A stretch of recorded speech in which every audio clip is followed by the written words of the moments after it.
Di perjalanan waktu berganti, akan muncul keadaan ganti umat, ganti umat, ganti umat, sampai ke ujung dunia berakhir. Sebelum menuju itu, kata Nabi, ada satu keadaan yang ditandai di masa itu dengan satu. Tadharal fitanu, banyaknya fitnah tersebar. Wa yakfural kadhibu, banyaknya manipulasi. Sehingga sulit dibedakan mana yang benar, mana yang salah. Wa tataqarabul aswaqu, terjadi percepatan digital sehingga tandanya pasar mudah diakses. Ibu dulu kalau ke pasar naik angkot kan, naik ojek, manual, beli, pulang ke rumah ya. Sekarang diklik barangnya datang ya. Wa yataqarabuz zamanu, nanti waktu terasa cepat. Setahun seperti sebulan. Kayaknya baru kemarin ketemu, padahal sudah setahun. Wa yuqdadul ilmu, pakar-pakar, ulama-ulama mulai meninggal satu-satu, dan yang muncul tiba-tiba orang-orang yang tidak jelas, tapi bisa jadi pengajar agama, jadi ustadz, bisa memberikan fatwa, dan sebagainya. Saya tanya pada ibu, kira-kira dari 5 hal ini sudah terjadi belum sekarang? Percepatan digital, sudah ada media sosial sekarang. Sekarang pertanyaannya, ketika masalahnya makin banyak, pertentangannya makin rumit, kadang sulit dibedakan mana yang asli, mana yang palsu, bagaimana cara kita selamat melewati masa itu, sehingga apapun tugas yang kita jalani dalam kehidupan. Ibu sebagai, istri, sebagai ibu rumah tangga, mungkin juga berkarir dan sebagainya. Bagaimana menjalani pekerjaan dengan selamat dan kembali kepada Allah dengan bahagia dan mendapatkan rahmat Allah Subhanahu wa Ta'ala. Baik, para ibu sekalian dan teman-teman dimanapun berada, situasi yang kita alami dalam berkehidupan saat ini adalah situasi yang tidak sama dengan keadaan dan kondisi kehidupan di masa Nabi SAW. Dulu di zaman Nabi belum ada dan tidak ada media sosial. Zaman Nabi nggak ada sepeda, sekarang ada. Apalagi kereta, apalagi pesawat. Tapi ibu tidak boleh lupakan, karena Nabi ini adalah sosok istimewa utusan Allah, yang tugas pokoknya menyampaikan panduan berkehidupan pada umat terakhir yang menjalani hidup di muka bumi sampai kehidupan ini selesai. Jadi Nabi disebut oleh Allah sebagai Nabi penutup, Nabi akhir zaman, Nabi paling istimewa. Kita yang ikut Nabi juga masuk status umatnya sebagai umat akhir zaman. Karena nabinya akhir zaman, umatnya pun umat akhir. Jadi ibu ini manusia akhir zaman ini. Sama dengan saya, gitu ya. Yang dimaksud akhir zaman itu begini, supaya tidak keliru menafsirkan. Akhir zaman itu maksudnya periode masa hidup manusia sampai akhirnya kehidupan. Sampai selesai kehidupan di bumi ini. Jadi dari masa Nabi sampai akhir kehidupan yang kita belum tahu kapan, itu maksudnya yang disebut dengan akhir zaman. Dengan ditutupnya oleh Nabi terakhir, dimulai masa akhir zaman sampai kehidupan selesai. Paham Ibu? Halo, paham? Jadi jangan selalu diartikan kalau bicara akhir zaman, besok kiamat misalnya. Ya? Nah, akhir zaman itu dari mulai Nabi diutus sampai terjadi kiamat. Itu akhir, puncaknya terjadi apa? Kiamat. Nah, yang penting bagi kita belajar itu, ini yang jarang dikupas, jarang dibahas. Nabi itu karena tugasnya oleh Allah ditetapkan sebagai penjelas, pembimbing, penerang, maka di antara yang beliau jelaskan itu bukan hanya hukum fikih, tentang cara sholat, cara kita baca Al-Quran, cara zakat, umrah, haji, puasa, tapi juga beliau dituntun, dibimbing oleh Allah untuk menerangkan keadaan di setiap perpindahan zaman sampai akhirnya. Misal, Nabi pernah komen begini dalam sabdanya. Kalau beliau sudah komen, kita langsung subscribe aja ya, sama like, gak usah ikut komen lagi. Khairul qarni, era terbaik itu kata Nabi, eraku. Kemudian era setelahku, sahabat. Kemudian era setelah itu, tabi'in. Jadi ada era Nabi, era sahabat, era tabi'in, kemudian yang dekat ke tabi'in. Semakin berganti eranya, akan semakin banyak masalahnya. Ada satu kalimat Nabi, nanti yang akan jadi ukuran kira-kira kita itu hidup di era yang bagaimana situasinya. Nanti kalau sudah paham, oh saya hidup ini di era yang seperti ini. Bagaimana cara menjalani kehidupan di era itu supaya selamat hidupnya di dunia dan selamat juga saat kita kembali ke akhirat kelak. Nah, sekarang saya bacakan dulu satu hadis. Nanti menurut ibu kira-kira kita sudah berada di era itu atau belum? Karena di zaman Nabi itu belum terjadi. Ya, paham? Nah, kalau sudah paham, mari kita tutup kajian kita. Tenang ya Bu ya. Ya. Yuk kita bacakan hadisnya pelan-pelan. Qala Rasulullah sallallahu alaihi wasallam, untuk menyingkat saya langsung sanadnya kepada Rasulullah sallallahu alaihi wasallam. Yushiku alla taquma as-sa'atu hatta tadhhara al-fitanu wa yakthura al-kadhibu wa yuqbada al-ilmu wa tataqarabu al-aswaqu wa yakthura al-kadhibu. Paham? Tidak. Nanti di perjalanan waktu berganti akan muncul keadaan ganti umat, ganti umat, ganti umat sampai ke ujung dunia berakhir. Sebelum menuju itu, kata Nabi, ada satu keadaan, kondisi yang ditandai di masa itu dengan satu, tadharal fitanu, banyaknya fitnah tersebar. Wa yakthurul kadhibu, banyaknya manipulasi. Sehingga sulit dibedakan mana yang benar, mana yang salah. Sedikit-dikit ada masalah. Pertentangannya makin banyak. Wa tataqarabul aswaqu, terjadi percepatan digital sehingga tandanya pasar mudah diakses. Ibu dulu kalau ke pasar naik angkot kan, naik ojek, manual, beli, pulang ke rumah ya. Sekarang diklik barangnya datang ya. Baik. Wa yataqarabu zamanu, nanti waktu terasa cepat. Setahun seperti sebulan. Sebulan seperti sepekan. Sepekan seperti sehari. Sehari seperti sekilatan. Kayaknya baru kemarin ketemu, padahal sudah setahun. Ya, terjadi sekarang. Wa yuqbadul ilmu, pakar-pakar, ulama-ulama mulai meninggal satu-satu. Dan yang muncul tiba-tiba orang-orang yang tidak jelas, tapi bisa jadi pengajar agama, jadi ustadz, bisa memberikan fatwa, dan sebagainya. Saya tanya pada ibu, kira-kira dari 5 hal ini sudah terjadi belum sekarang? Percepatan digital sudah ada media sosial sekarang.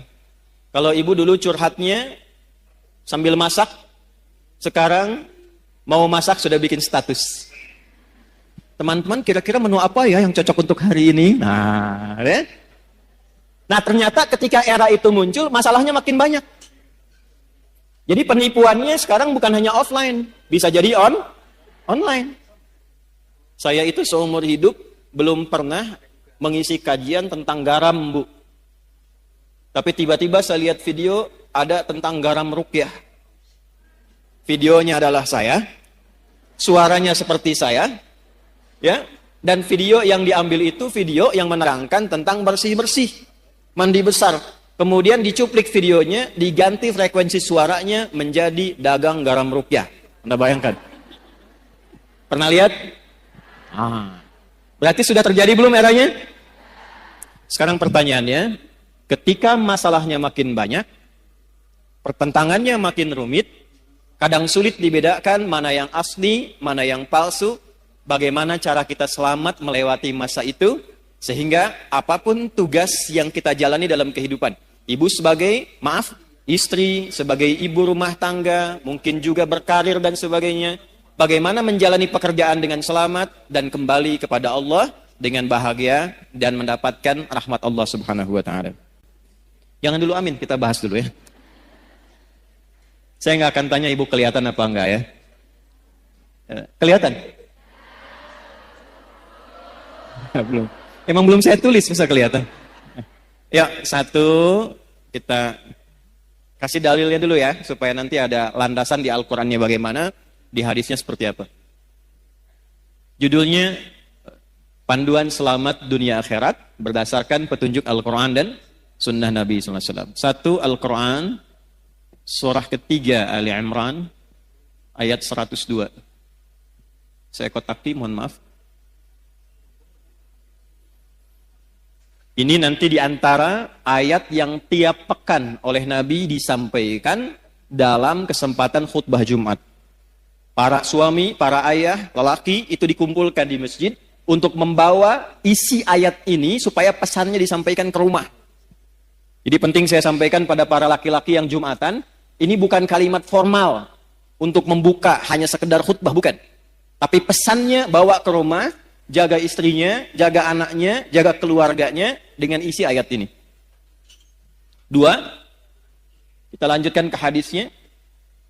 Turunan dari ini ditemukan di hadis riwayat Muslim. Imam Muslim nomor hadis yang ke-8.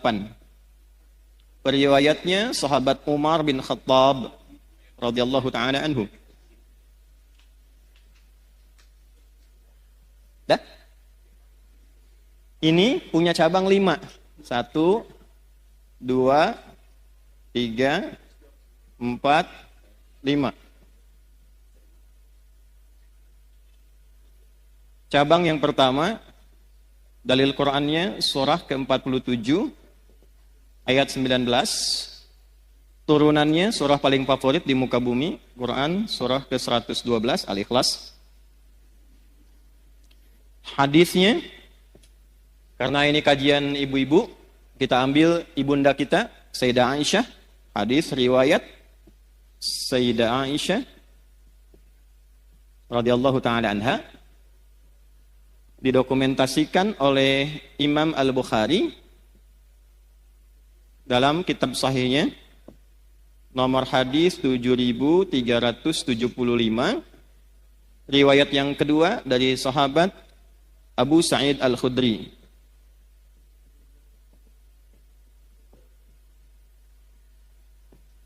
Masih di Al-Bukhari.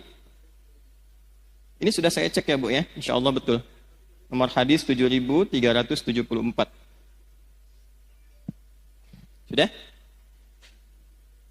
Ini kisi-kisinya, ada yang bawa mobil tadi, Kijang Toyota Sport yang lama, yang biru dongker, platnya 1427 MC. Nah itu ada tulisan di atasnya itu nanti surat yang terkait dengan ini. Di depan ada mobil parkir tadi saya lewat. Nomor platnya 1427 MC itu di belakang.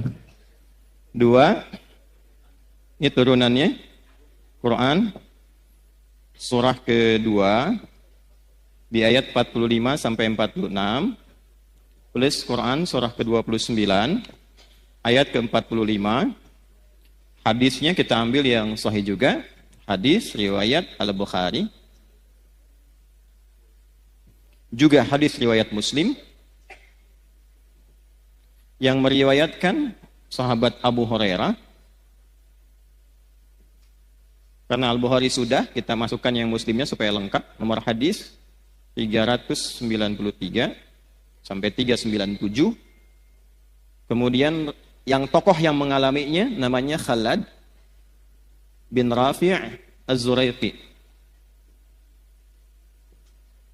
Nah, sampai ke tokohnya kita cari supaya maksimal. Ya, kita mulai ya. Setiap pekan, dalam kesempatan Jumat,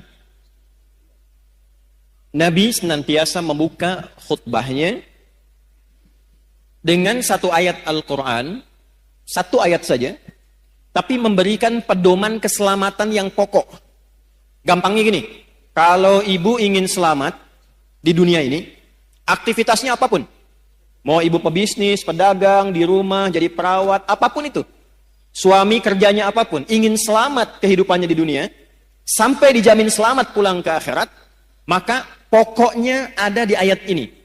Jaga ayat ini, amalkan isinya, pekerjaan apapun insya Allah selamat. Ayatnya ada di Quran surah ketiga Ali Imran di ayat 102 yang tadi saya baca di awal pembukaan kajian. A'udzubillahi minasyaitonirrajim. Ya ayyuhalladzina amanu ittaqullaha haqqa tuqatih wa la tamutunna illa wa antum muslimun. Yuk kita bedah pelan-pelan ya. Kita bagi 3 ayatnya. 1, ya ayyuhalladzina amanu. 2, ittaqullaha haqqa tuqatih. 3, wala tamutunna illa wa antum muslimun. Ini mohon maaf saya tulis dengan khot saka ya. Kan khot itu ada khot nasakh, thuluth, ada ruk'ah, ada farisi. Nah ini jenisnya khot saka. Khot paling kontemporer. Saka itu singkatan, saka hoyong. Supaya cepat. Ya ayyuhalladzina amanu. Mau dibahas singkat atau dibahas detil? Oke. Ya, disebutkan 361 kali dalam Al-Quran. Fungsinya untuk memanggil, harfun nida. Nah, huruf memanggil itu di bahasa Arab ada 14. Ada a, ada ya, ada aya, ada wa, dan seterusnya. Tapi di Al-Quran yang disebutkan ibu, penting ini catat, itu hanya 1 dari 14 ini. Ini qadarullah kajian kami yang terakhir, di disertasinya membahas tentang kajian gramatikal Quran, 30 juz. Dari Al-Fatihah sampai An-Nas. Nah, iya ini satu-satunya huruf panggilan yang disebutkan dalam Al-Quran, ternyata rahasianya, yaitu memiliki fungsi, memiliki dan mewakili seluruh fungsi huruf-huruf nida yang lain. Misal, huruf nida itu huruf panggilan, Bu. Ya, ibu nida, ibu panggilan. Dipanggil suami, panggil anaknya, dan sebagainya. Ya, memanggil yang dekat. Ya, memanggil yang menengah. Ya, memanggil yang jauh. Ya, bisa untuk minta tolong. Ibu sedang tawaf, tiba-tiba misalnya ada kondisi tertentu, kejepit, terus minta tolong. Ibu tinggal panggil dengan 1 huruf. Ya, nengok semua tuh. Ya, yang dekat, yang menengah, yang jauh. Nidaul qarib, nidaul mutawassit, nidaul ba'id. Pelan-pelan. Ayyuha disebutkan 150 kali dalam Al-Quran. Ayyunya namanya munada kalau di ilmu nahwu, berfungsi menguatkan hukum. Haknya namanya hak tanbih, berfungsi mengingatkan. Nanti sampai sini belum paham, kalau sudah kita terangkan jelas baru mengerti. Alladzina disebutkan 1080 kali dalam Al-Quran. Ini namanya konjungsi, kata sambung, isim mausul, tapi menunjuk pada objek, orangnya tanpa kecuali, siapapun. Mau laki-laki, mau perempuan, berapapun usianya, siapakah dia, besar, kecil, tua, muda, apakah dia diberikan kekuatan dengan kedudukan, harta melimpah, atau orang biasa, semua tanpa kecuali. Jadi kalau ada ayat Quran, dibuka dengan kata alladzina amanu, artinya Allah tidak membedakan siapapun sepanjang dia merasa punya iman. Yuk kita terjemahkan dengan ilmu tadi. Ya ayyuhalladzina amanu. Hei semua yang masih merasa punya iman dalam dirinya. Aku tidak melihat apakah engkau merasa kaya, orang biasa, punya kedudukan, laki-laki kah, perempuan kah, besar kah, kecil kah, tua kah, muda kah, ulama kah, orang biasa kah, sepanjang engkau merasa punya iman kepadaku, dimanapun kau berada. Apakah engkau merasa dekat, menengah, atau engkau sedang berada di tempat yang jauh. Sepanjang engkau merasa punya iman. Aku tegaskan, aku ingatkan. Aku tegaskan, aku ingatkan. Nah, kalau tahu begitu, beda kan ya ngajinya ya. Ibu kalau menemukan kalimat seperti itu di Quran, artinya kita sedang disentuh langsung oleh Allah. Allah nggak lihat status kita. Nggak lihat status sosial. Tidak melihat status berkehidupannya, apakah berkeluarga atau belum. Yang penting merasa punya iman. Ingat ya Bu ya. Ingat baik-baik ini. Saya berikan satu rahasia penting di dalam pembuka ayat ini, tapi ini diantara kita saja. Kalau ada ayat dibuka dengan kata iman, itu artinya informasi yang disampaikan di ayat ini menentukan kadar keimanan kita. Apakah iman kita betul-betul sedang kuat, lemah, atau berada di tengah-tengah. Nanti yang menentukan kalimat setelahnya. Ya ayyuhalladzina amanu. Karena itu para sahabat, kalau mendengar ayat turun di Quran dengan kalimat iman, ya ayyuhalladzina amanu, mereka akan datang dengan gembira dan mengatakan sami'na wa ata'na. Kami mendengarkan ya Allah ya Rasulullah, dan kami akan menaati apapun yang disampaikan oleh Allah untuk membuktikan keimanan kami pada Allah dan Rasul. Nah, jadi sahabat dulu seperti itu. Ya, di antara ayat paling favorit bagi Nabi itu Al-Baqarah ayat 284 sampai 285. Orang yang hafal 3 ayat ini dan biasa berdoa dengan mengawali dengan 3 ayat ini, sepanjang yang dimintakan baik untuknya dunia akhirat, maka cepat akan dikabulkan oleh Allah. Itu ada di hadis.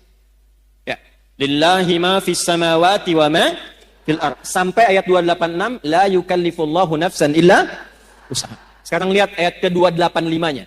Amanar rasulu bima unzila ilaihi mir rabbih wal mu'minun itu ini.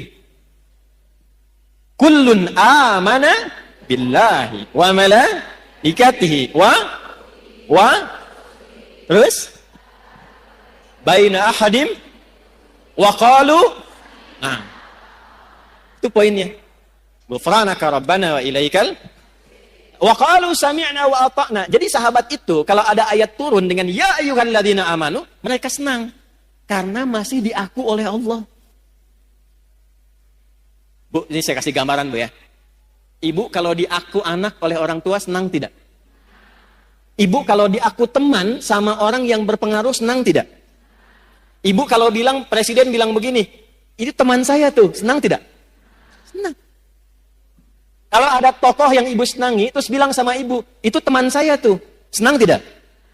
Sekarang Allah mengakui keimanan kita, kita dianggap sebagai hamba Allah. Dan dikatakan, ya ayyuhalladzina amanu, hei hamba-hambaku yang yakin punya iman kepadaku. Ibu senang tidak? Masa? Bukti senangnya apa? Dulu sahabat itu kalau ayatnya turun, ya ayyuhalladzina amanu, mereka langsung wajahnya gembira. Karena tahu imannya diaku hamba sama Allah. Terus nunggu, ya Allah perintah apa? Sami'na, kami akan mendengarkan dengan fokus, wa ata'na, setelah kami dengar, kami akan amalkan, kami taati. Jadi bukan sami'na wa nanyaina. Kami dengar, kami klarifikasi dulu gitu ya. Nah, sahabat tidak begitu. Nah, sekarang ini poinnya. Jadi di sini ada ukuran iman, bahasa kerennya parameter iman. Rumus pertama, kita belajar rumus. Kalau ibu ingin mengukur keadaan imannya, ingin tahu nih, sedang kuat, biasa-biasa, atau sedang lemah. Ibu keluarkan semua ayat di Quran yang ada kata iman di awalnya. Lalu lihat setelah itu informasinya. Kalau ibu sudah mengamalkan informasi itu dengan semangat, artinya imannya sedang kuat. Contoh, kalimat iman pertama di Al-Quran ada di Al-Baqarah ayat 3. Alladzina yu'minuna bil ghaib. Kalimat iman pertama. Setelah itu, wa yuqimunas. Nah, orang-orang yang imannya itu cenderung bagus kepada Allah, pakai yu'minun, cenderung bagus, naik, bisa dilihat dengan semangatnya menunaikan sholat dengan baik. Maka menunaikan sholat itu ukuran iman. Bila ibu sholatnya semangat, itu tandanya imannya kuat. Tapi kalau sholatnya biasa-biasa saja, imannya standar. Kalau malas-malas, imannya lemah. Misal, di An-Nisa ayat 103. فَإِذَا قَضَيْتُمُ الصَّلَاةَ فَاذْكُرُوا اللَّهَ قِيَامًا وَقُعُودًا وَعَلَى جُنُوبِكُمْ فَإِذَا اطْمَأْنَنْتُمْ فَأَقِيمُوا الصَّلَاةَ إِنَّ الصَّلَاةَ كَانَتْ عَلَى الْمُؤْمِنِينَ كِتَابًا مَوْقُوتًا. Saya baca terjemahannya pakai ilmunya. Secara singkatnya begini, di ujungnya. Orang beriman itu pasti menjaga dan mengetahui waktu sholat. Jadi ada orang yang saking kuatnya iman, bukan hanya nunggu panggilan sholat, Bu. Waktu sholat pun dia hafal. Tuh. Subuh jam berapa tadi? Nggak usah ada kesini. Jam berapa? 4?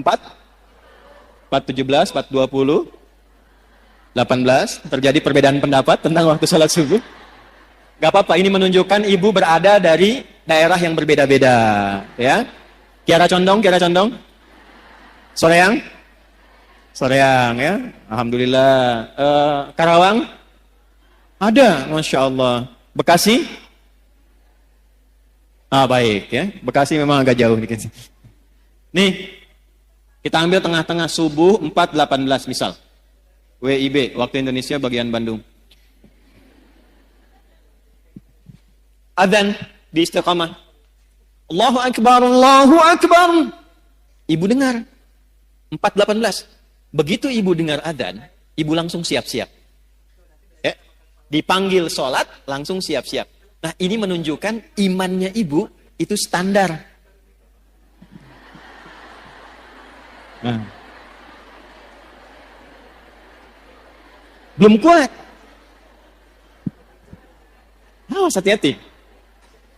Suami ibu kerja di kantor jam 7 masuknya. Datang jam 7, standar tidak? Nah, kalau suami ibu datang jam 6, nah itu melebihi standar istimewa.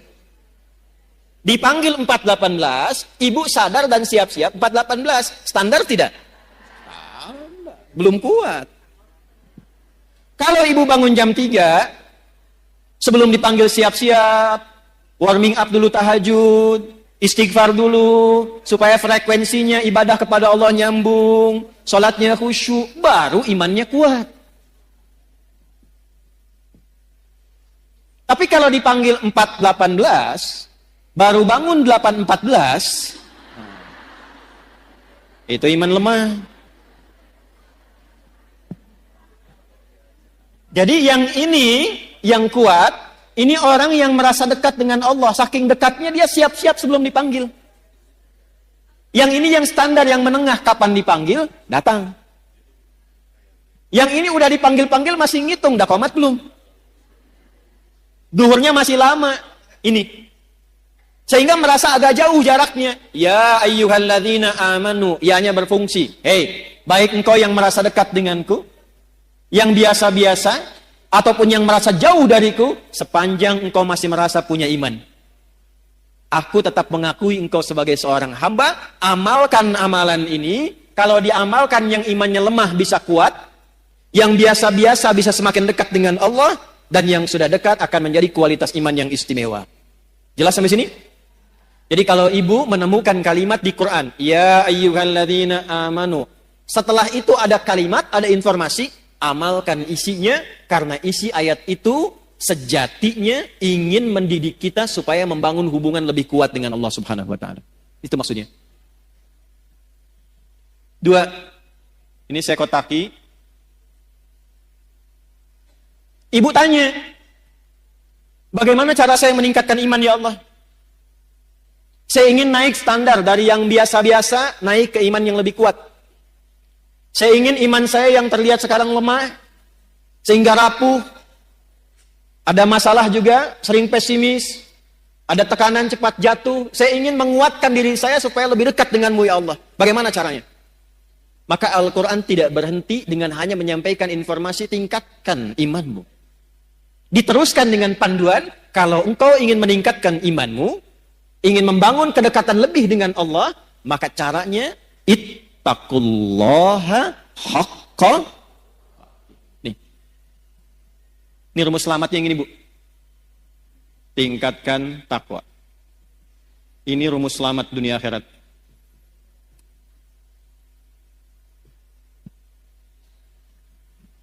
Ya, tahan ya, karena itu saya kotaki. Tingkatkan apa? Pelan-pelan. Jadi kalau ibu bertanya, apa rumus selamat dunia akhirat dalam Al-Quran dan hadis? Bahasa Qurannya sederhana. Tingkatkan takwa secara serius dan benar. Tingkatkan takwa secara serius dan benar.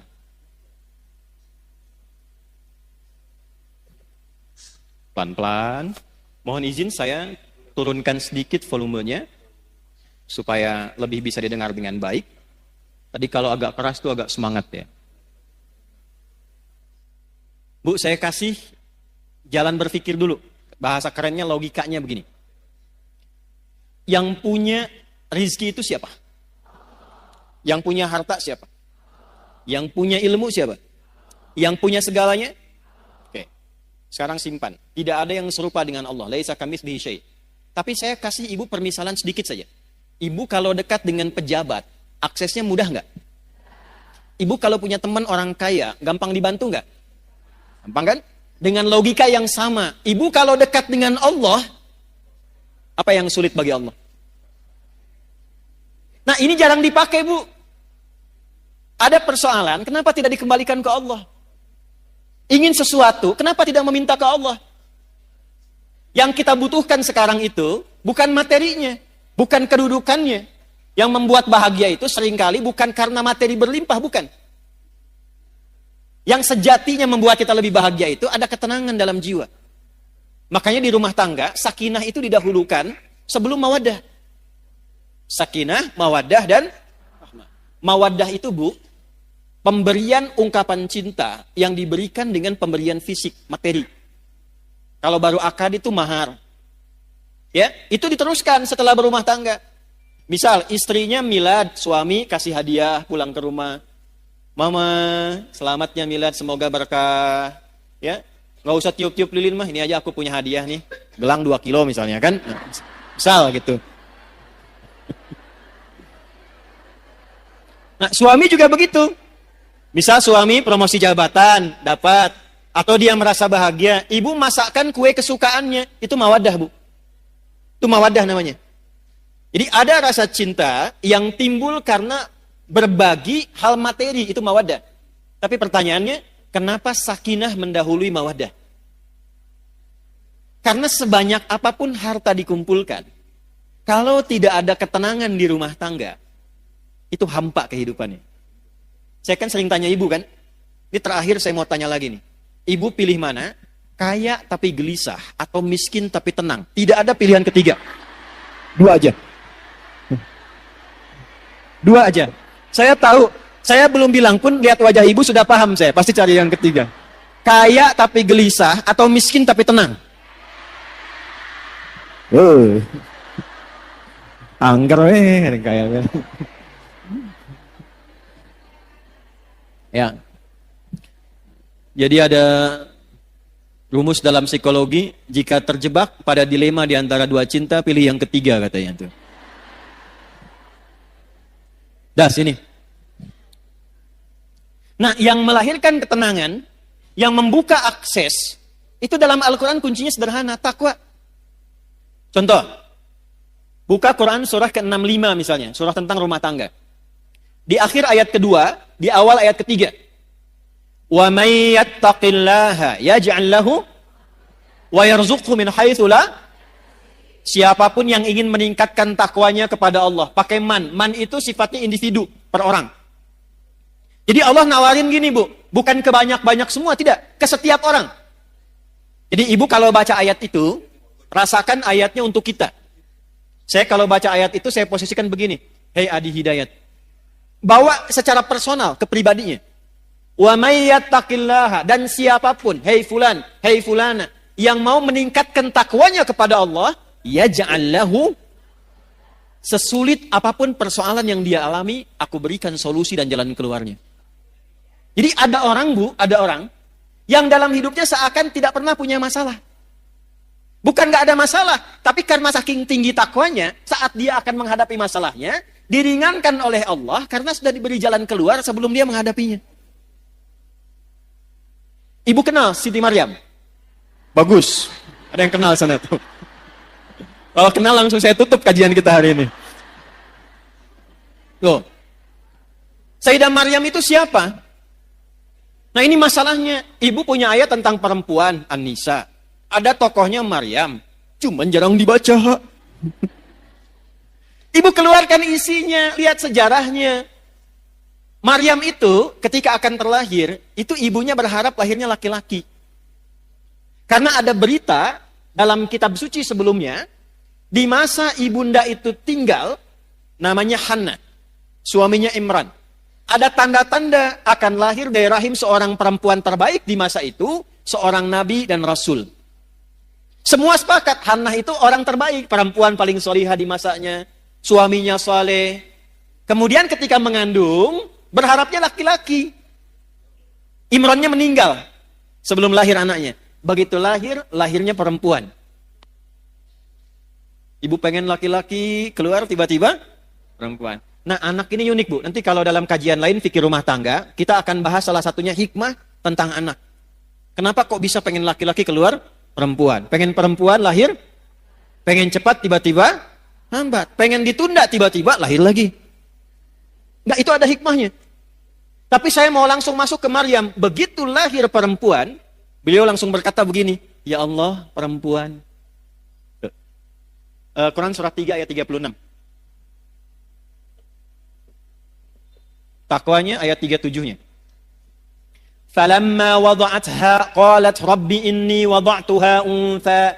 Ketika dilahirkan ternyata yang lahir itu perempuan, Hannah berkata begini, "Ya Allah, perempuan. Saya pengennya laki-laki." Apa jawab Allah? Wallahu a'lamu bima wada'at wa laysa dzakaru kal untha. Allah lebih mengetahui hikmah, rahasia di balik kelahiran setiap anak. Kamu jangan simpulkan perempuan seperti pikiranmu. Perempuan pun punya keistimewaan yang tidak dimiliki laki-laki. Coba ibu sepanjang berkehidupan, pernah menemukan gak keistimewaan yang dimaksud di ayat ini apa? Ibu tuh istimewa, Bu. Nanti Pak, pas pengajian bapak-bapak, saya bahas yang laki-laki, Pak. Tenang. Enggak, saya katakan gini, ini ayat turun saat perempuan tuh direndahkan, Bu. Ya, direndahkan, dianggap bahkan tidak sempurna. Ada ibadah di satu keyakinan, kalau isinya masih perempuan belum bisa berlangsung. Ada disamakan dengan sosok yang sangat tidak baik dan sebagainya. Jadi saat perempuan direndahkan, Islam datang dengan ajaran mengangkat derajat perempuan dan mengatakan perempuan punya keistimewaan yang tidak dimiliki laki-laki. Lalu wa inni sammaituha Maryam, diberi namalah anak perempuan itu dengan nama apa? Maryam. Yang mau saya katakan bukan Maryamnya. Yang mau saya katakan, hal pertama yang dilakukan oleh ibunda Maryam, Hannah, itu melatih Maryam supaya membangun kedekatan lebih dengan Allah. Jadi yang diajarkan pertama kali, Bu, ya, yang disiapkan itu bukan bagaimana nanti bajunya, bagaimana popoknya, bagaimana seluruh fasilitas dunianya. Ya, kalau didapati kan era sekarang, walau tidak semuanya, kalau mau lahiran kan banyak disiapkan itu perlengkapan lahirannya kan. Pernah nggak terfikir ketika anak ini lahir, yang terfikir pertama bagaimana anak saya ini bisa dekat dengan Allah? Itu dulu. Bagaimana anak saya yang lahir kenal Allah? Sehingga ketika dia dekat, hisab saya ringan di hadapan Allah, saya pulang. Itu poinnya. Berapa di antara ibu muslimah yang ketika mengandung dan melahirkan memiliki cara berpikir seperti ini? Ketika lahir, yang dia pikirkan bagaimana anak saya bisa kenal dengan Allah. Sekarang ibu lihat apa yang terjadi. Ketika anak ini didekatkan dengan Allah bahkan sejak dalam kandungan. Ayat 35-nya itu sudah didekatkan dengan Allah, Bu, dalam kandungannya. Idh qalat imra'atu Imran rabbi inni nadhartu laka ma fi batni muharraran fataqabbal minni.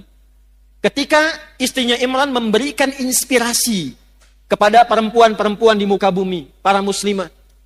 Ketika beliau mengandung, beliau dekatkan anaknya dengan Allah dan mengatakan, "Ya Allah, saya bernazar ketika dia lahir, anak ini akan saya dekatkan denganmu."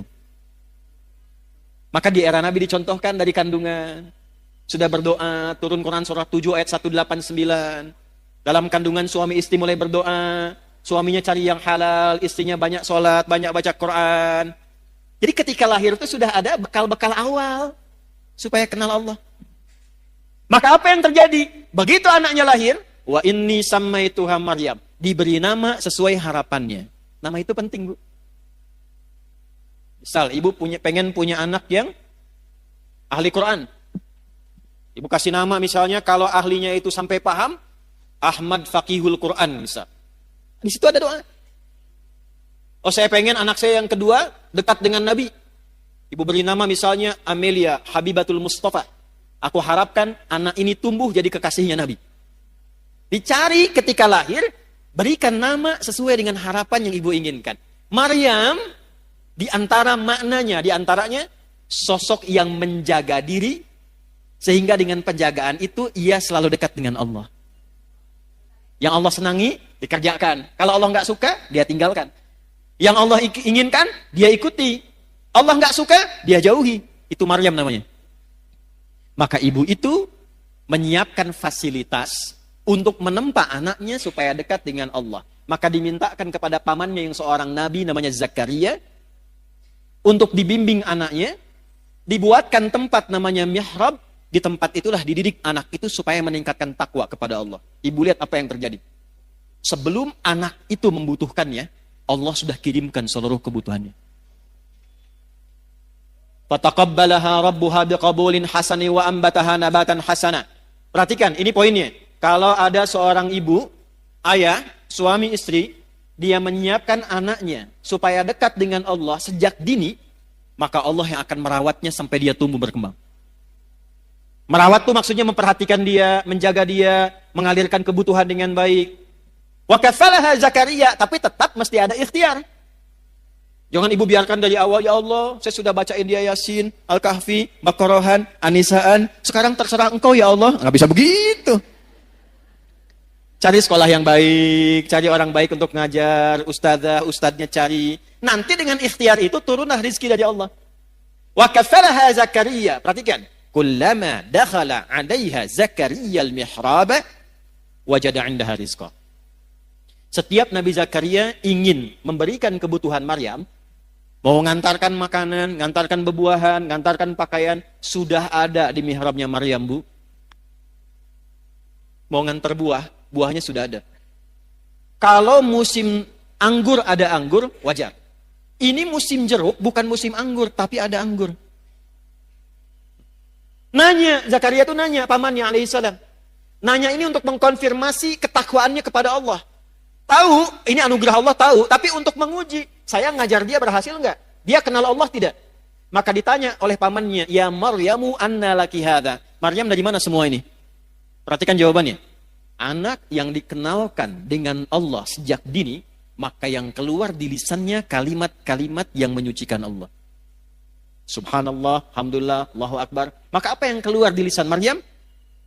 Qalat huwa min indillah. Paman, semua ini anugerah Allah. Innallaha yarzuqu may yasha bighairi hisab. Allah akan mengalirkan rizki pada hamba yang dikehendakinya tanpa batasan. Siapa hamba yang dikehendaki di sini? Yang meningkatkan takwa. Ini. Jadi kalau anak-anak ibu dari awal didekatkan, dikenalkan dengan Allah, itu yang keluar nanti kenal Allah, Bu. Saya pernah lihat satu video dulu, ada anak mau disuntik masih kecil. Yang keluar tuh subhanallah, astagfirullah, dosa apa aku ya Allah, astagfirullah, gitu. Ya kan? Tapi tidak sedikit juga anak-anak yang mau disuntik harus dikenalkan dengan mainan dulu gitu kan, dan sebagainya. Tidak salah, tidak. Tapi kalau ingin dijaga, dirawat oleh Allah, maka kenalkan sejak dini. Maka Bapak Ibu, Bapak tuh ada Bapak di sana, Ibu di sini, supaya terbawa juga suasananya. Yang mau saya tegaskan yang pertama, apakah itu hanya berlaku untuk Maryam atau umum? Kita bisa dapat nggak? Dari mana taunya? Kembalikan ayatnya di Quran. Maryam ini hanya contoh. Seperti Nabi Ayub contoh kalau sakit amalnya bagaimana. Seperti Nabi Yunus contoh kalau sedang kena musibah amalnya seperti apa.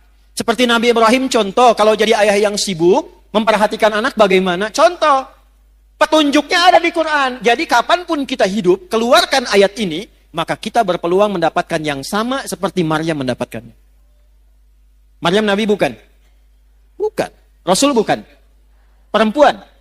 Solihah? Takwa? Dapat. Ibu Nabi bukan? Sama dengan Maryam. Rasul bukan? Sama dengan Maryam. Perempuan? Sama dengan Maryam. Ibu sama solehnya dengan Maryam. Itu yang beda. Tinggal ini yang ditingkatkan. Maka ayatnya balik lagi ke surat ke-65. Wa may yattaqillaha yaj'al lahu. Bukan hanya Maryam, siapapun. Dulu ada Maryam, sekarang misalnya ada Iis, ya, ada Ina, ada Eti, ya. Ada Ici, ada macam-macam lah, silahkan gitu kan. Ada Siti, ada macam-macam. Silahkan siapapun namanya, karena kalimat Qur'annya nawarkan umum untuk personal. Man, kamu mau tingkatkan takwa, aku berikan hal yang serupa. Bu, tolong catat ini ya. Tidak ada orang hidup tidak punya masalah, itu nggak ada. Nggak ada. Saya ulangi ya. Tidak ada orang hidup yang tidak punya masalah. Masalah itu Allah kirimkan bukan ingin membuat kehidupan kita bermasalah, bukan. Tapi ingin meningkatkan kualitas kehidupan kita agar lebih baik dari sebelumnya. Karena kalau tidak diuji, Bu, kemampuan kita tidak keluar. Anak-anak ibu yang sekolah itu, ada ujian nggak? Kalau nggak ada ujian, itu ibu nggak akan tahu anak ibu tuh benar nggak belajarnya. Ilmunya dapat nggak?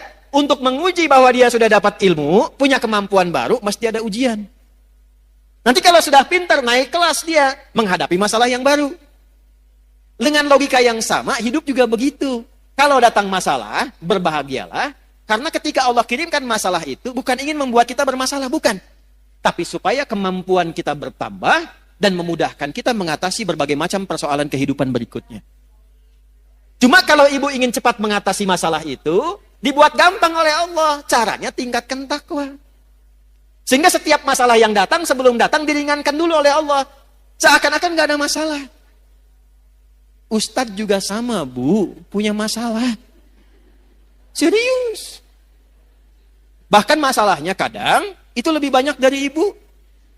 Itu masalah ibu ditanyakan juga ke saya. Nanti ada pertanyaan tuh. Di poinnya ini. Siapa yang mau bahagia angkat tangan? Sudah cukup turun. Ya. Ternyata rumus bahagia bukan harta, bukan kedudukan. Itu banyak public figure, kaya-kaya, menikah, sebulan, 2 bulan, masalah. Ternyata faktornya bukan karena terkenal, bukan karena harta. Yang ingin bahagia, rumusnya takwa. Quran surah kedua di akhir ayat 189. Ayat 189 di surah Al-Baqarah ditutup dengan kalimat begini. Wattaqullaha la'allakum tuflihun. Jika engkau ingin bahagia, maka tingkatkan takwamu kepada Allah. Bertakwalah kepada Allah, maka hidupmu cenderung bahagia. Siapa yang ingin pintar? Ya kan? Yang kepintarannya berkali lipat. Ternyata rumusnya takwa. Ditemukan di mana? Di Quran surah kedua Al-Baqarah di akhir ayat 282. Ayat paling panjang di Al-Quran menyampaikan ilmu yang termasuk rumit tapi ditutup dengan kalimat wattaqullaha wa yu'allimukumullah. Engkau tingkatkan takwamu kepada Allah, Allah tambahkan dan ajarkan pengetahuan-pengetahuan yang mudah. Ini kuncinya.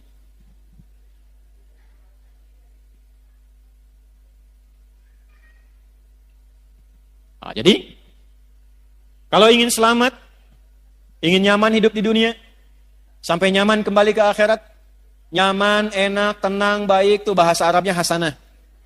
Ibu hasanah, ibu yang nyaman, tenang, baik, ya. Nah, jadi kalau cerewet tinggal bilang ibu hasanah loh, gitu. Cerewet pada yang baik boleh, ya. Rabbana atina fid dunya wa fil akhirati wa qina. Itu rumusnya. Takwa. Jelas sampai sini? Sekarang pertanyaannya begini, kalau saya ingin meningkatkan takwa, caranya bagaimana? Kan tadi ingin selamat, meningkatkan iman, caranya dengan apa? Ingin meningkatkan takwa, caranya bagaimana? Maka Al-Quran langsung memberikan petunjuk, udah gak usah banyak-banyak, gak usah pusing-pusing, fokus pada yang 5 ini saja. Ada berapa caranya? Yang 5 ini, ibu tolong bikin tabel. Tabel tuh bagan begini Bu ya. Ini nih. Bikin kotak. Terus sama ibu di sini kasih nomor Bu. 2, 3, 4, 5. 1, 2, 3, 4, 5. Sudah? Ini tuliskan amalnya. Nomor, amal, ini checklistnya. Buat di apa bahasa soreangnya, dicontreng, ya. Nah, gitulah. Lihat sini.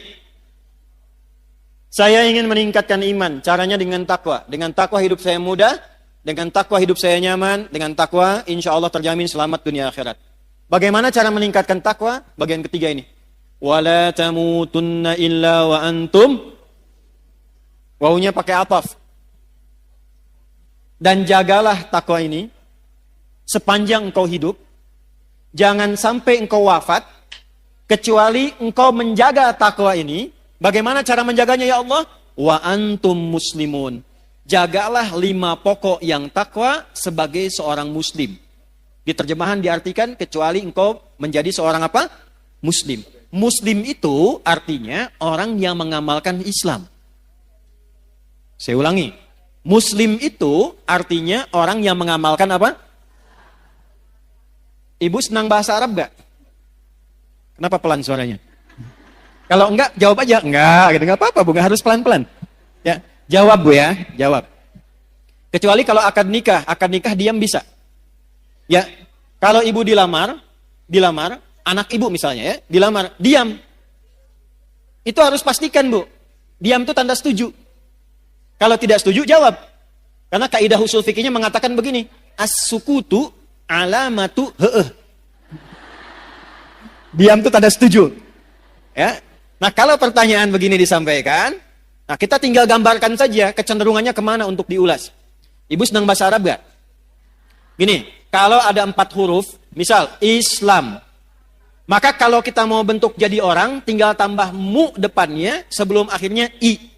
Islam orangnya muslim, iman orangnya mukmin, ikhlas orangnya mukhlis, ihsan orangnya rumusnya MUI, MUI, Islam, MUI, Muslim, iman, mukmin, ihsan, baik, ikhlas, jelas ya? Tapi kalau katanya begini, O atau A, tinggal tambah ah di ujungnya, tak. Misal, laki-laki mau jadiin perempuan, tinggal tambahkan tak, ah di ujungnya. Muslim, perempuannya, nah, mukmin, soim. Nah. Dah sini. Sudah. Biar nggak ngantuk. Muslimun, orang-orang Islam. Muslim itu orang yang mengamalkan Islam. Apa itu Islam? Angkat tangan. Apa itu Islam? Ya, Ibu, mangga Bu. Quran? Berserah diri 100.000. Saya serius. Enggak ya, titip panitia aja ya, kejauhan. Panitia mana panitia, Mas? Ibu itu. Bu, nuyut Bu, awas Bu kade Bu.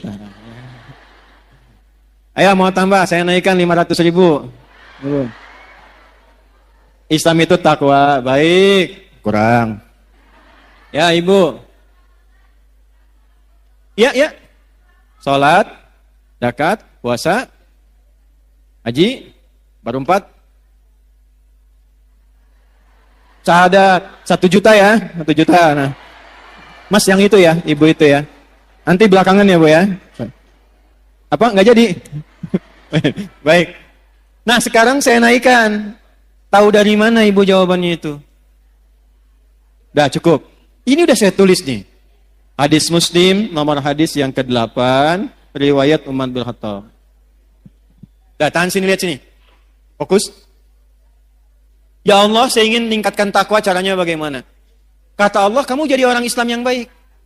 Amalkan ajaran Islam, jaga sampai meninggal. Kalau kamu jaga ajaran ini sampai meninggal, kamu selamat sampai pulang. Kita tanya balik, ya Allah, ajaran Islam yang pokok itu mana saja?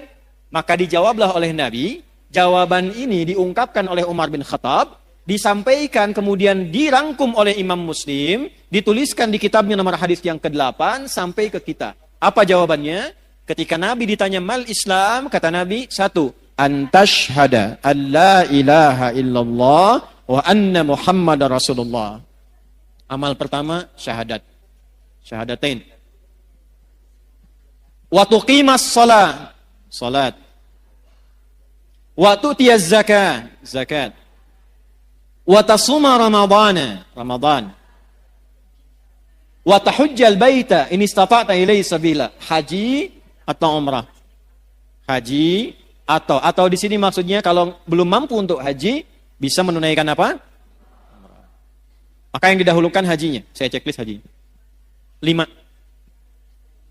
Bu, 5 ini aja jaga sampai meninggal. Insya Allah selamat. Ibu mau dagang? Boleh. Tapi pastikan ibu punya syahadat. Karena ini kuncinya. Ibu mau sekaya apapun, sehebat apapun, suami punya kedudukan apapun, syahadatnya nggak ada, nggak bisa selamat di akhirat, Bu. Nggak percaya nanti lihat deh. Ya, ini bagian pertama. Saya tanya, ibu kenal Firaun? Ayo bilang kenal. Firaun itu kaya tidak? Punya kedudukan tidak? Punya pasukan tidak? Masalah utamanya apa? Syahadat ini. Makanya perjuangan terakhirnya yang dia pengen saat mau ditenggelamkan itu, dia pengen syahadat. Saya sekarang beriman sama Tuhannya Musa dan Harun. Kata Jibril, enak aja. Ya?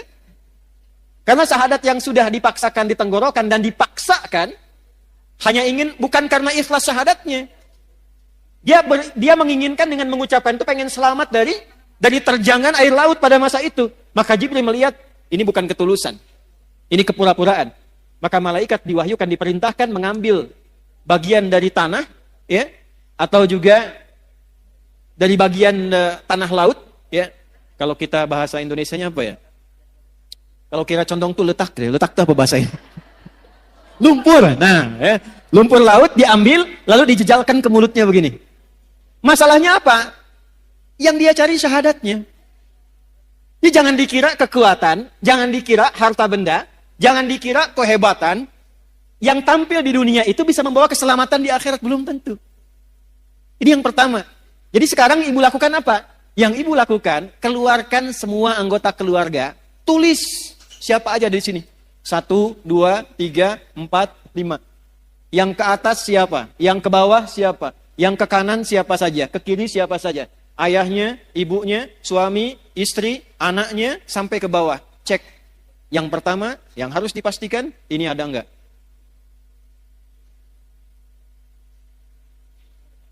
Gimana syahadatnya suami? Istri bagaimana? Ibu? Anak-anaknya? Keluarganya? Ini nomor 1. Letakkan urutan pertama. Buka Quran surah 52. Ayat 21. At-Tur. Quran surah 52 ayat 21. Saya tanya ibu dulu sebentar. Ibu mau ketemu anaknya lagi nggak di akhirat? Mau kumpul nggak dengan keluarganya? Dengan suaminya? Kenapa pelan? Lihat sini. Ternyata yang pertama ditampilkan Quran itu bukan bekal harta, bukan kedudukan. Jadi kalau ibu punya suami, punya anak, punya kedudukan, punya harta banyak, itu tidak menjamin mengumpulkan kembali di akhirat. Walladzina amanu, iman dulu. Wattaba'athum dzurriyyatuhum biimanin alhaqna bihim dzurriyyatahum. Dan para orang tua yang punya iman diikuti oleh anak cucunya, sekeluarga, kerabatnya semua beriman, kami akan kumpulkan kembali, kata Allah. Aku kumpulkan kembali satu keluarga itu di taman surga semuanya. Wa ma alatnahum min amalihim min syai'. Dan tidak akan aku sia-siakan amal mereka untuk menguatkan iman itu. Jadi kalau ibu ajarkan anak dari kecil supaya kenal Allah, itu ditulis, Bu, diperintahkan malaikat tulis tuh. Kadang-kadang mesti menjewer anak supaya dekat dengan Allah, itu ada bekas. Di hari hisab, di antara tanda yang Allah perintahkan pada malaikat, cari pada diri anak, ada enggak bekas pendidikan orang tua kepada anaknya supaya anak kenal Allah? Pernah enggak ada begitu? Begitu anak ingin menjauh dari Allah, susah diingatkan. Ibu belai misalnya begini, nak. Itu bekas belayannya itu nanti akan jadi tanda di yaumil hisab. Dulu saya kecil itu dijewer begini, kalau ngumpet ngaji. Maghrib, TV mati. Sembunyi dimanapun akan dicari. Saya pernah kecil, ingin ngetes aja, dicari enggak? Saya sembunyi di bawah lemari asisten rumah tangga, saya masuk situ. Ternyata asisten rumah tangga diperintahkan oleh ibunda kami, cari Adi sampai ketemu. Harus ngaji di hadapan ibu. Kalau nekat dijewer. Dan saya baru tahu kenapa telinga ini penting dijewer. Ternyata di sini ada bagian sensitivitas dari saraf yang bisa menggerakkan juga ya bagian dari dalam diri manusia itu untuk menstimulus kepintarannya muncul. Tapi bukan berarti pulang dari sini ibu jewer semua anak, bukan. Saya mau katakan kenapa orang tua dulu kalau mendidik anak kadang suka dijewer gitu. Ya, ternyata itu ada bukti ilmiahnya sekarang. Jangan potong videonya ya. Sekarang suka ada kontainer potong-potong video. Kontainer tuh yang suka bikin konten, ya. Udah, sini udah ya. Jadi Islam tuh sampai mengatur begitu, Bu. Ya, jangan sampai awas mendidik dengan cara menyakiti. Makanya saya suka koreksi terjemahan-terjemahan itu. Anak usia 7 tahun, ajari dia sholat. Kalau 10 tahun dia belum mau sholat, maka apa? Tuh, kan? Bu main pukul aja. Terjemahnya bukan begitu. Idrib itu artinya memberikan contoh sampai mengerti. Dari kata doroba itu artinya memberi contoh. Innallaha la yastahyi ayyadriba mathalan ma ba'udatan fama fau. Ngasih contoh. Maksudnya apa? Anak sudah 10 tahun, malas sholat. Ibu berikan contoh kepada dia, supaya dia mengerti tentang pentingnya sholat. Hukumannya berupa contoh. Contohnya apa? Uang jajannya jangan kasih dulu. TV-nya yang kesukaan dia matikan dulu. Sampai dia ngerti akses menuju itu mesti sholat. Kalau dia tanya, kenapa sih mesti sholat? Nah, sholat itu mendekatkan kita dengan Allah. Ini loh Allah yang ngasih mama TV itu Allah. Yang ngirim uang ke mama itu dari Allah. Yang ngasih kita kenyamanan hidup itu Allah. Cara terima kasih kita sama Allah, sholat.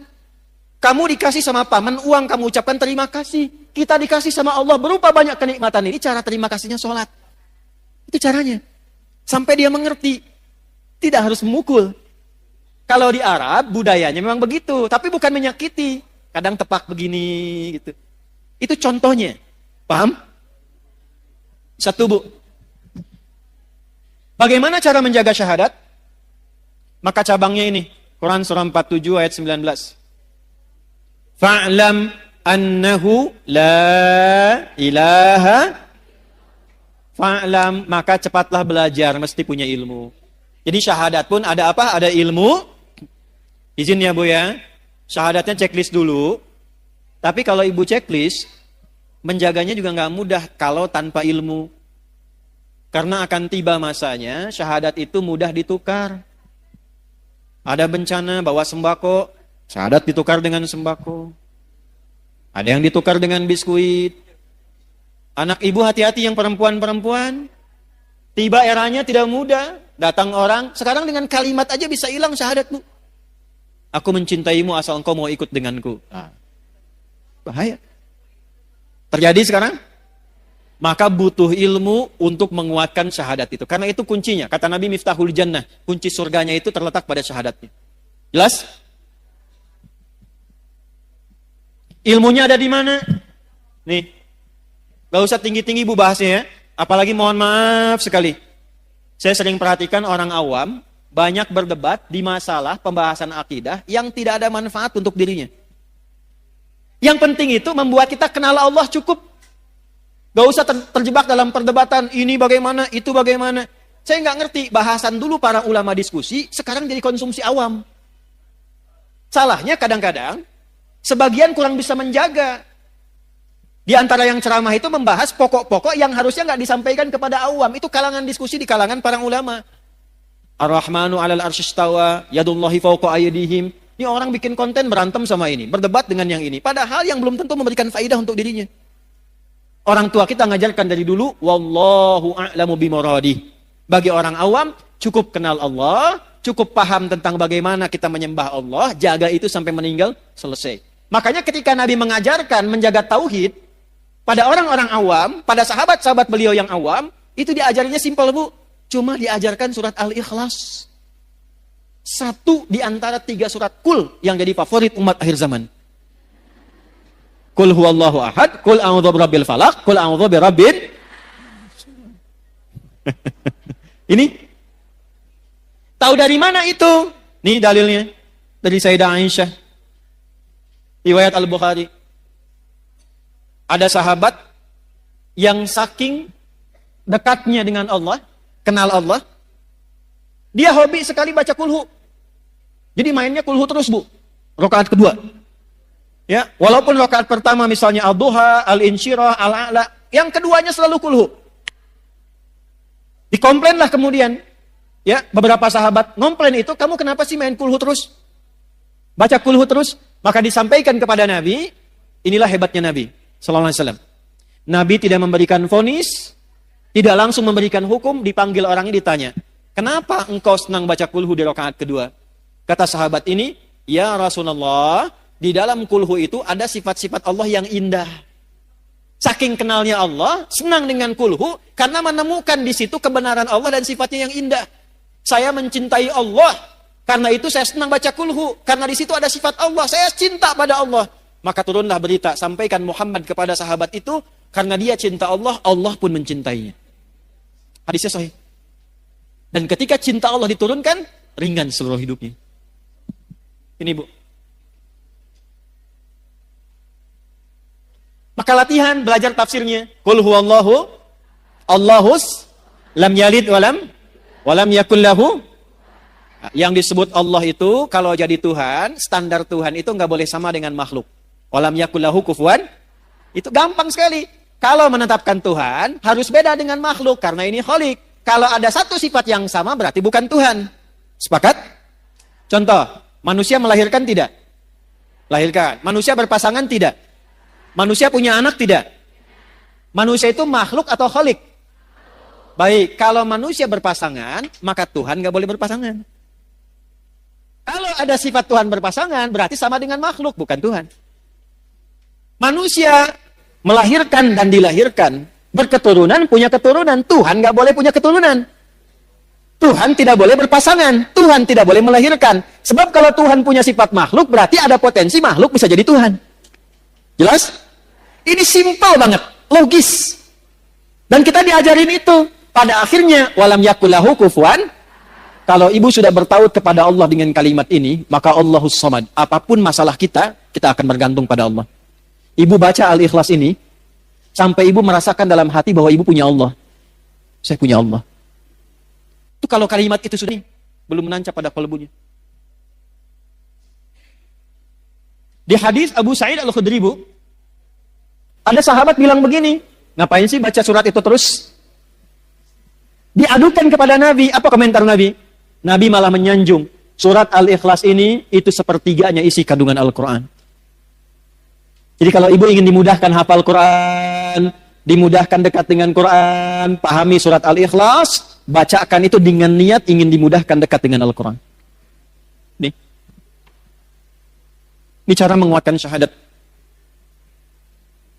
Boleh dibawa kepada zikir, boleh.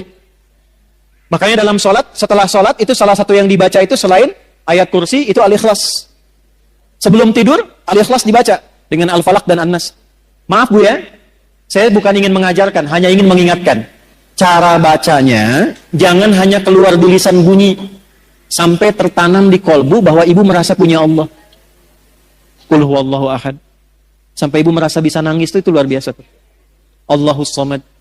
Ya Allah, aku ikrarkan dengan lisanku bahwa engkaulah satu-satunya dan hanya satu Tuhan yang aku sembah dan ibadahi.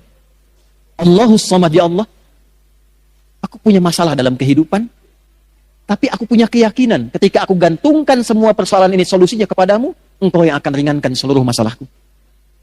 Dan ketika ibu menyebut Allahus Samad, rasakan masalah apa yang dimiliki. Dengan anakkah, dengan rumah tanggakah, kehidupan sosialkah. Lalu sandarkan semua kepada Allah. Lam yalid walam, engkaulah Tuhan yang tunggal, yang hak, tidak beranak, tidak diperanakan. Satu-satunya Tuhan, ya Allah. Walam yakul lahu, nggak ada yang pernah serupa denganmu. Kalau sudah aku ikrarkan seperti ini, aku bertuhan kepadamu, aku bergantung kepadamu, belum engkau juga berikan solusi padaku, maka dengan cara apa lagi aku memohon kepadamu? Karena itu ketika Nabi lewat, ada sahabat mengatakan begini, Allahumma ushidu bi annaka antallah as-samad alladzi lam yalid wa lam yulad wa lam yakul lahu kufuwan ahad. Allahumma inni as'aluka an taghfira li. Ya Allah, aku bersaksi hanya engkaulah Tuhanku satu-satunya, aku sembah, aku tuhankan. Aku gantungkan hidupmu kepadamu.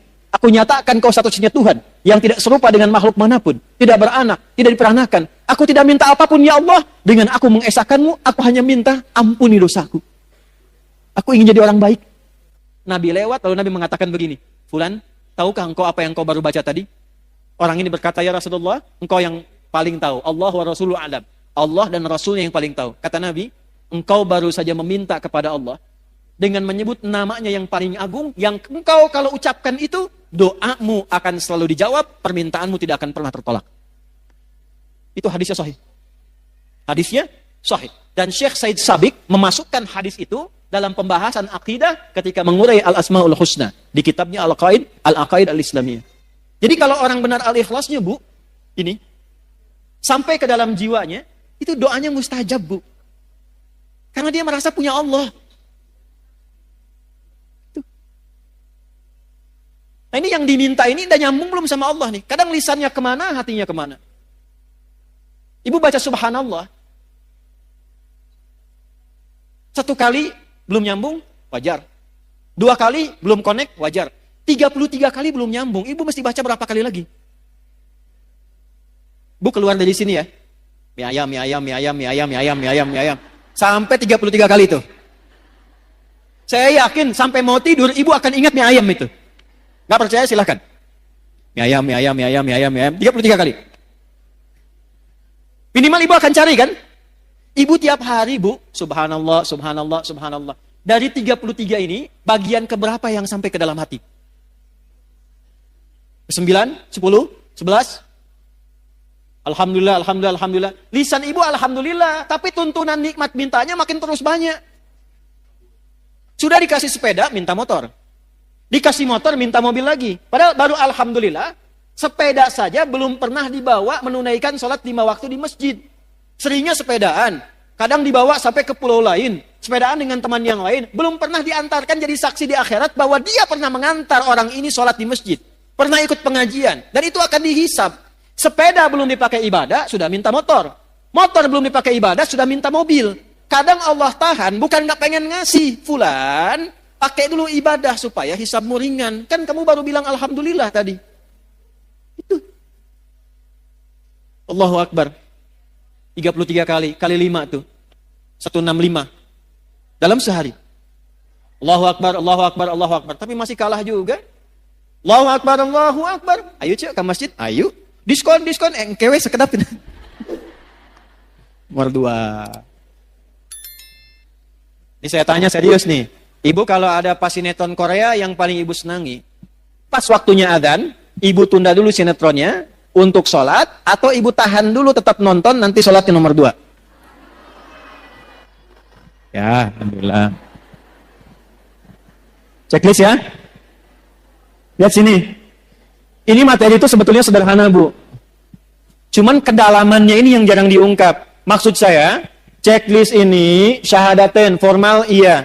Sampai ke dalam jiwa, cek sudah belum? Latihan tiap hari. Nyambung lagi, cara melatih supaya ketika syahadat saya merasa punya Allah itu bagaimana? Lakukan seperti Nabi bimbing kita. Karena itu ada bagian keduanya. Wa asyhadu anna Muhammadan. Tanya ke Nabi, ya Rasulullah, gimana cara melatih syahadat? Wa tuqimas shalah. Jaga dalam sholat. Karena itu dalam sholat kita bersyahadat. Waktu tasyahud syahadat tidak? Sholat dibuka dengan kalimat apa? Ya, kalimatnya apa? Allah. Waktu ibu mengucapkan Allahu Akbar, sudah kenal Allah belum? Tuh. Ini saya cek ya. Kalau sudah takbir baca apa? Iftitahnya bacaannya apa? Allahu Akbar kabira. Walhamdulillah. Subhanallah ibu tahu? Kemudian? Baik.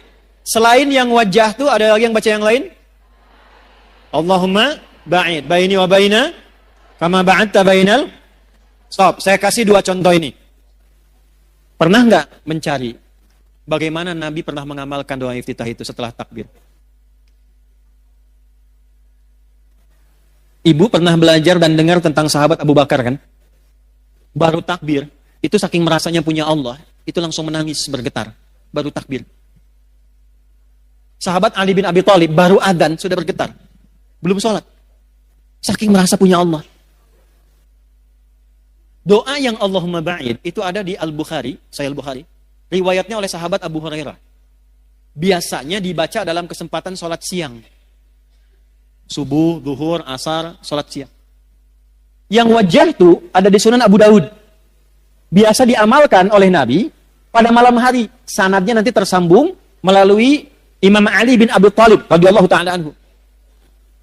Jadi kalau yang Allahumma ba'id dari Abu Hurairah, yang wajah itu dari sahabat Ali bin Abi Pertanyaannya, kenapa yang wajah tuh sering dibaca malam, sementara Allahumma ba'id sering dibaca siang? Walaupun boleh baca wajah tuh, subuh boleh, siang boleh, nggak dilarang. Ada 12 doa iftitah, Bu. Boleh-boleh saja, sah. Tapi yang mau saya katakan, kenapa sering dibacanya di waktu itu? Perhatikan caranya. Ketika tangan diangkat, buang urusan dunia ke belakang. Kalau pengen khusyuk sholatnya, pasrahkan urusan kita kepada Allah. Jadikan Allah yang maha agung, yang lain gak penting. Buang urusan dunia ke belakang. Kenapa sholat jarang khusyuk? Karena ketika takbir, dunianya masih dibawa. Allahu Akbar, oh diskon ini sekian, ini jemuran belum diangkat, ini masuk. Buang ke belakang. Pasrahkan kepada Allah. Gak, ini ada kitabnya, ya. Ada beberapa kitab, kita simpulkan saja dengan cepat karena waktunya tinggal 5 menit. Lihat sini. Allahu Akbar, angkat tanganmu sejajar dengan pundakmu di sini, hadwaman kibaihi, atau sejajar daun telinga di sini, hadis An-Nasai. Tapi dua makna ini artinya apa? Angkatlah tanganmu, pasrahkan dirimu kepada Allah. Sekarang sholat dibuka, hanya Allah yang maha agung, yang lain gak penting, semua buang ke belakang. Maka itu di Abu Daud dikatakan fakul, maka katakan Allahu Akbar. Saking pentingnya komitmen itu diucapkan dengan lisan.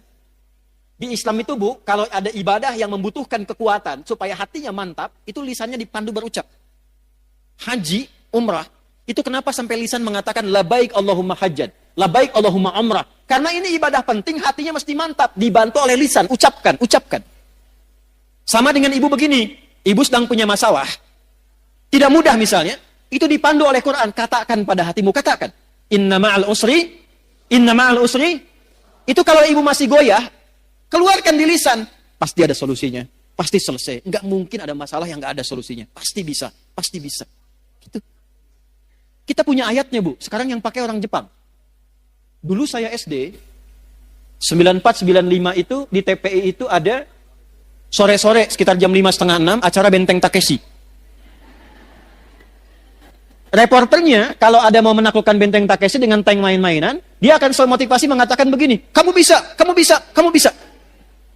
Sekarang itu dipakai di Korea, di anak-anak TK, itu kalau mau masuk, dia mengatakan begini, harus lebih daripada Jepang, kita bisa, harus lebih daripada Jepang. Jadi kalau Jepang bikin ini, mereka bikin ini. Sekarang mereka dengan percaya diri tinggi maju. Kita punya ayatnya. Gak pakai punya ayat. Balik ke tadi, angkat tangan, rasakan punya Allah. Nah, karena sahabat Abu Bakar ini merasa punya Allah, beliau ini merasa takut kalau sholat pun masih membawa salah. Makanya ketika siang, kenapa siang baca Allahumma ba'id? Saya tanya pada ibu, dibandingkan dengan malam dan siang, mana di antara dua waktu itu yang banyak kita beraktivitas? Siang atau malam? Hukum mengatakan, semakin banyak beraktivitas, semakin besar potensi salahnya.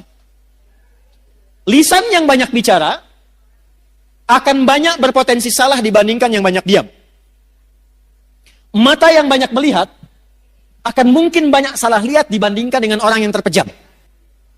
Demikian seterusnya. Maka kenapa dalam siang itu sering dibaca Allahumma ba'id? Karena ibu perhatikan maknanya. Begitu takbir, tangan ditutup begini. Ini ada riwayatnya, Bu. Ada riwayatnya. Kalau saya ulas terlalu panjang, saya langsung ke iftitah saja. Allahumma ba'id baini wa baina khataaya. Ya kecil yang pendek itu penting sekali. Ya kecil yang pendek itu pengakuan. Khotoya jamak dari kata khoti'ah, banyak salahnya. Iya-nya pengakuan. Terjemahnya begini. Ya Allah, aku merendahkan diriku di hadapanmu dalam sholat ini. Dan aku mengakui dalam sholat ini pun aku banyak membawa kesalahan dalam hidup. Tapi aku pun meyakini bahwa engkau memiliki rahmat yang tidak terbatas. Ba'id baini wa baina khatayaya kama ba'adta bainal masyriqi wal maghrib. Maka aku mohon dengan limpahan rahmatmu, jauhkan aku sejauh-jauhnya dengan kesalahan-kesalahan yang telah aku perbuat, ya Allah, sebentang engkau jauhkan antara timur dengan barat yang tidak pernah bertemu. Maksudnya, aku tidak mau melihat kesalahanku lagi saat dihisab di hari kiamat nanti. Allahumma naqini minal khataya kama yunaqqa thawbul abyadu minad danas. Ya Allah, kalau kesalahanku ini seperti noda dalam baju, maka dengan rahmatmu, jadikan aku bersih kembali dalam menunaikan sholat ini, seperti noda dibersihkan dari pakaian. Allahumma ighsilni bil ma'i wa thalji wal barad. Ya Allah, sekotor apapun dosa yang aku bawa dari ujung kepala sampai ujung kaki, mohon hilangkan dengan salat ini seperti pakaian yang dicuci dengan air yang sangat jernih dan dingin. Jadi ketika takbir, baca Allahumma ba'id, itu sambil tobat, sambil ingat dosamu. Jadi begitu takbir Allahumma ba'id baini wa baina khataayaya, ibu bayangkan saat sholat itu membawa salah apa sebelum sholat? Salah ucap kepada anak, salah sikap kepada suami, salah pikiran, salah tutur kepada kedua orang tua. Bahkan sudah meninggal masih salah sangka. Gak nyangka ya ibu saya dulu begitu, nyangka. Orang yang bilang gak nyangka, sedang nyangka. Maka ketika bertakbir mengucapkan tadi sambil tobat dia. Ini ada sejarahnya bu, asalnya begini sholat itu, irsal. Makanya di mazhab Maliki masih begini. Kenapa kemudian setelah itu dituntun begini sedekap? Karena ada orang datang ke Nabi sebelum waktu sholat, ngaku punya kesalahan. Ya Rasul, saya berbuat salah begini tadi. Saya nggak ingin dihukum di akhirat, pengen diselesaikan di dunia, hukum saya. Tibalah waktu sholat, kata Nabi, kita sholat dulu, nanti habis sholat kita selesaikan. Aukamakal. Begitu sholat, turunlah Quran surah 11, Hud ayat 114. Aqimis sholat atarafain nahar, wa zulatan minal lail, innal hasanati yudhibnas sayyiat. Maka selesai salam, Nabi meninggalkan tempat sholat, dikejar oleh orang ini. Ya Rasul, tadi saya minta dihukum dulu, saya punya salah. Saya nggak mau dihukum di akhirat. Kata Nabi, aukamakala, Allah sudah menurunkan satu ayat yang menghapuskan kesalahanmu tadi. Aqimis sholata, tunaikan sholat dengan benar. Tarafain nahar, wa zulafam minal lail. Naharnya didahulukan di kedua sudut siang dan bagian waktu malam. Innal hasanati yudhibnas sayyiat. Kalau engkau kerjakan sholat dengan baik, maka sholat itu akan membimbing engkau menghilangkan keburukan-keburukanmu. Yang sering banyak kesalahan terjadi, bukan karena faktor luar, tapi karena tak mampu mengendalikan nafsu yang ada dalam diri ini. Ini, di sini tempatnya. Ada orang lewat gak nyapa ibu. Terus ibu simpulkan, sombong ya dia? Iya ya. Padahal dulu saya yang bantu dia loh, katanya. Mungkin dia sedang buru-buru bu. Mungkin sedang ingin ke dokter, mungkin sedang sakit gigi. Cuman karena salah kesimpulan di sini, akhirnya yang terjadi salah persepsi, salah sangka, terjadilah kemudian hal yang tidak diinginkan. Maka apa yang terjadi? Ini yang salah. Biasanya yang kurang-kurang baik digambarkan dengan yang kiri. Ini bukan ngarang-ngarang ya. Ini ada ilmunya, ada kitabnya. Nadharat fi ma'anis shalah, asrarus shalah. Di antara kitab-kitab yang menuliskan tentang makna dalam gerakan dan bacaan salat. Kenapa kiri didahulukan begini? Ingin menunjukkan pesan begini. Yang pertama, sumber keburukan manusia itu ada di sini.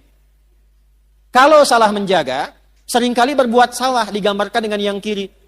Kalau engkau pernah berbuat salah, tutupi dengan kebaikan tangan kananmu dan jaga kehadiran hatimu ini supaya engkau jadi orang baik untuk selamanya. Makanya ketika ibu bertakbir dalam sholat, Allahu Akbar, tangan ini komitmen bahwa ibu akan berubah jadi orang baik. Karena merasa punya Allah.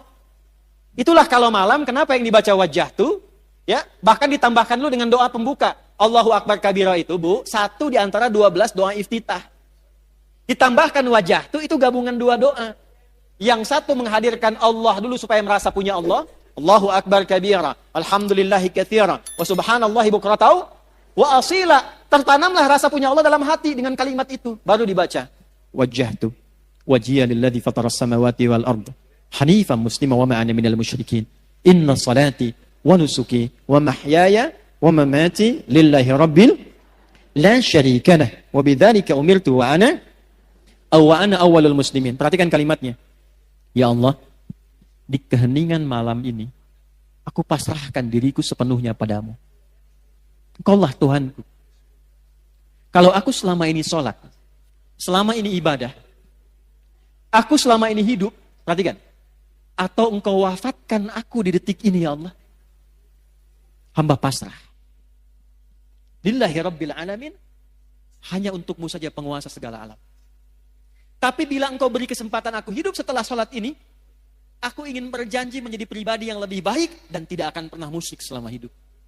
Jadi wajah itu perjanjian kita kepada Allah dengan komitmen mengatakan, ya Allah, aku merasa punya Tuhan, engkaulah Tuhanku, karena aku bertuhan kepadamu, aku berjanji akan jadi orang baik dan menyiapkan bekal sebelum pulang kepadamu.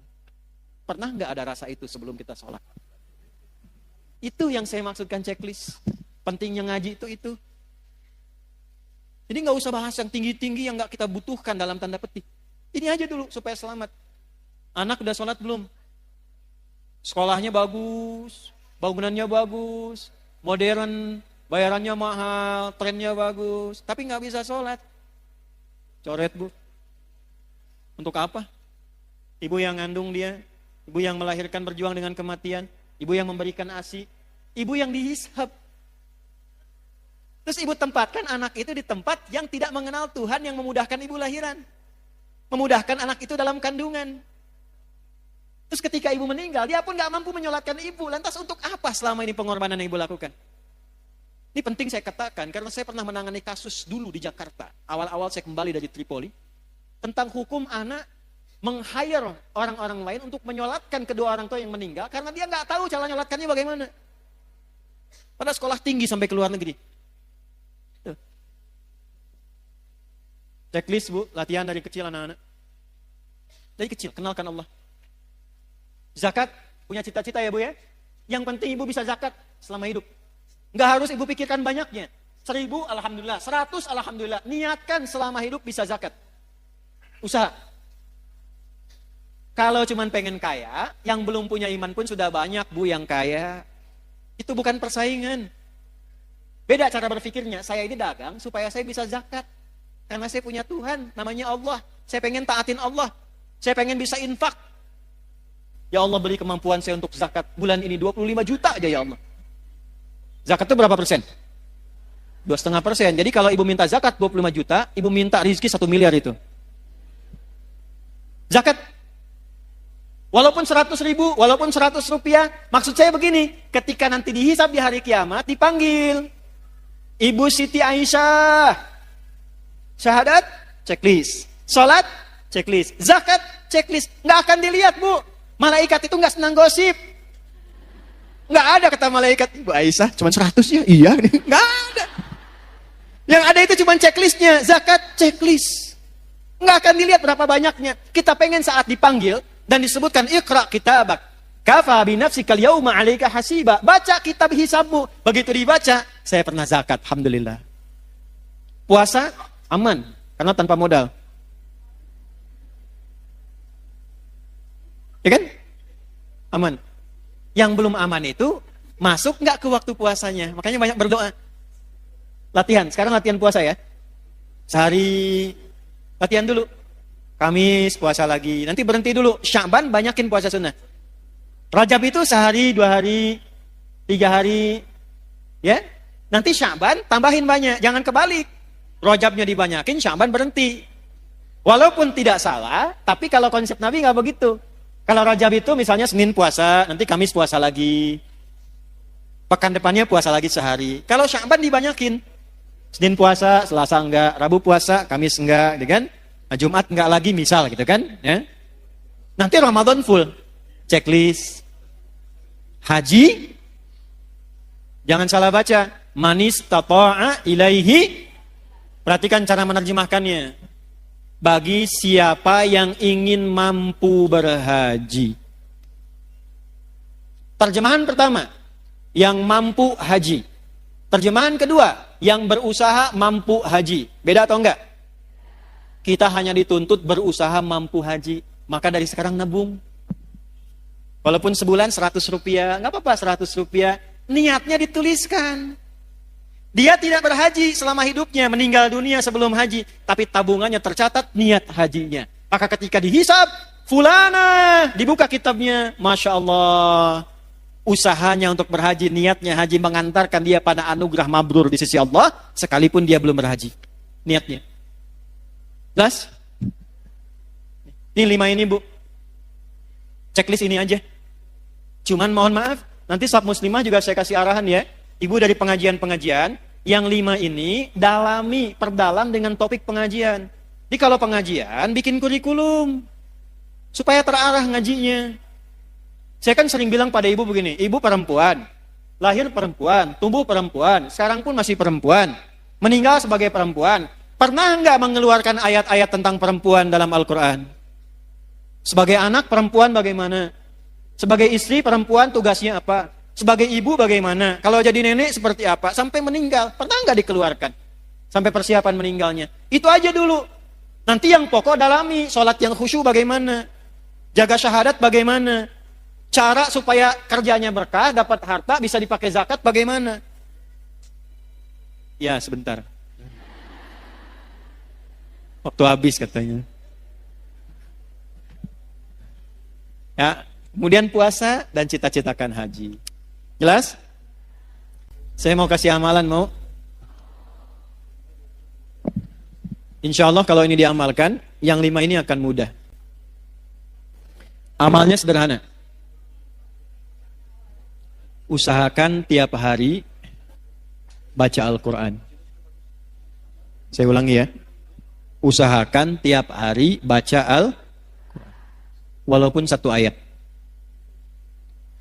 Tapi jangan yang 1 ayat 1 huruf. Nun, lumayan. Usahakan ya. Yuk saya ajarkan doa. Ibu boleh rekam, atau yang gak sempat rekam, ini kan nanti direkam. Sekarang live gak? Live ya. Nah, nanti bisa potong dari sini doanya. Boleh diikuti juga. Allahumma ja'alni. Ulangi. Allahumma ja'alni ahlal Qur'anil Karim waj'alil Qur'ana